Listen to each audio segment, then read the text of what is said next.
మనం ఎందుకు తీసేయాలా ఏందమ్మా ఎంత ఫుల్ పబ్లిక్ ఇది. మాకు వచ్చి మొగలో సీట్లు దొరుకుతలేవు. మొగలో సీట్లు అత్త ఆలే కూర్చుంటున్నారు. ఏం పరిపాలన ఇది, వేస్ట్ పరిపాలన ఇది అలా. అయితే ఇప్పుడు రేవంత్ రెడ్డి వచ్చినాక ఉచిత బస్సు ఒకటి పక్కన పెడితే ఉచిత కరెంట్ ఇచ్చిండు 500 ఏం కరెంట్ ఇచ్చి అందరికి వస్తున్నాయి. మాకు కూడా వస్తున్నాయి. మీకు వస్తుందా వస్తలేదా? మాకైతే వస్తున్నాను. మాకు ఒక్కడికి వస్తుంది, వేరే కూడా రావాలి కమ్మ. గ్యాస్ అయితే ఏం లేదు, అందరికి ఏం లేవు గ్యాస్. రైతు రుణమాఫీ రాని అందరికి లేదు రుణమాఫీ. మాకు మేము తీయలే, మాకు రాలే.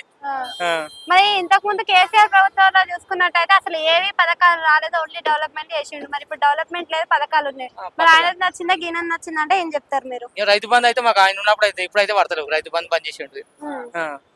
ఏం ఊళ్ళో పడి అయితే ఏం డెవలప్మెంట్ లేదు. ఏముంది ఊళ్ళో పడి గ్రామ పంచాయతీలో ఏం ఎలక్షన్ లేదు, ఏం పెడతలేడు, ఏం డెవలప్మెంట్ లేదు. ఇప్పుడు ఇంగ్లీష్ తో అంటుండు కదా, ఏమి ఇస్తామని అది ఏడాది గట్టినే ఇస్తాంటాడు.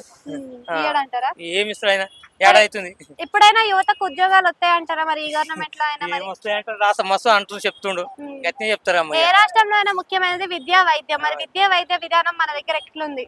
ఏముంది విద్య గట్టినే ఉంది, అంతా చదువు ఎట్లుంది. చదువు ఎట్లుంది, మేము ఫీజులు తక్కువ ఇస్తున్నాం, ఎవరైనా తక్కువ ఇస్తున్నా. గవర్నమెంట్ స్కూళ్ళకి పంపించవచ్చు. గవర్నమెంట్ కాలేజ్ పోయినాక ఇప్పుడు గవర్నమెంట్ ఇస్తున్నామా?